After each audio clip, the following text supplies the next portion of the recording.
Hello everyone and welcome back. I'm SurrealBeliefs and I'm collaborating with Paradox Interactive to bring you another tutorial for Imperator Rome. Today we're diving deep into how warfare itself is changing with the new update. This guide will cover combat width, occupations, and forts, and a crucial new unit that will be available for your army roster. Now, combat width determines the size of the battlefield. There are 3 unit designations in any battle: primary, secondary, and flankers. Primary units are deployed at the center of the battle and will fight until they are destroyed or they flee. Secondary units are essentially reserve troops who will fill in any gaps in the primary unit line.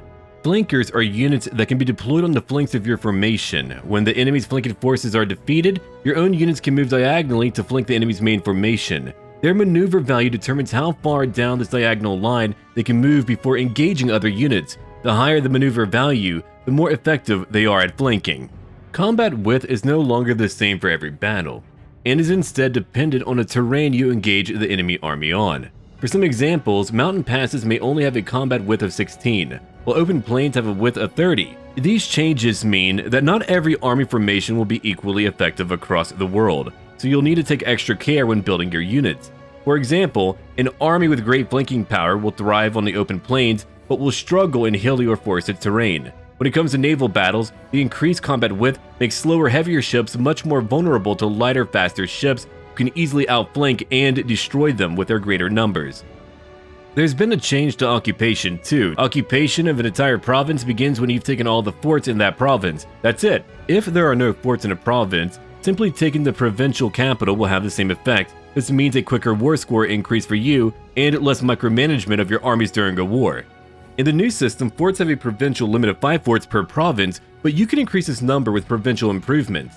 Each new fort will use 3 fort infrastructure levels, and additional levels for existing forts will only contribute 1 fort level to this limit. This will allow you to build up forts more strategically in influential parts of your provinces. You don't want to try to build them everywhere. As I mentioned in the beginning of this video, the Diaries update has added a brand new troop type called the Engineer Cohort. In sieges, they'll add a +1 to every dice roll, divided by the fort level, and they greatly reduce the cost of building roads for any army that's instructed to do so. The versatility of Engineer Cohorts means they're costly to both recruit and maintain. You can only recruit them to legions, where they should be a staple of your legion's roster. Well, that wraps up our overview of the warfare changes. In our next video, we'll move past war and focus on the changes made to economy and trade. Make sure you subscribe to the Paradox channel to catch that video and many others on Imperator Rome and the Diaries update. Thank you for watching everyone, my name is SurrealBeliefs and I'll see all of you later. Until then.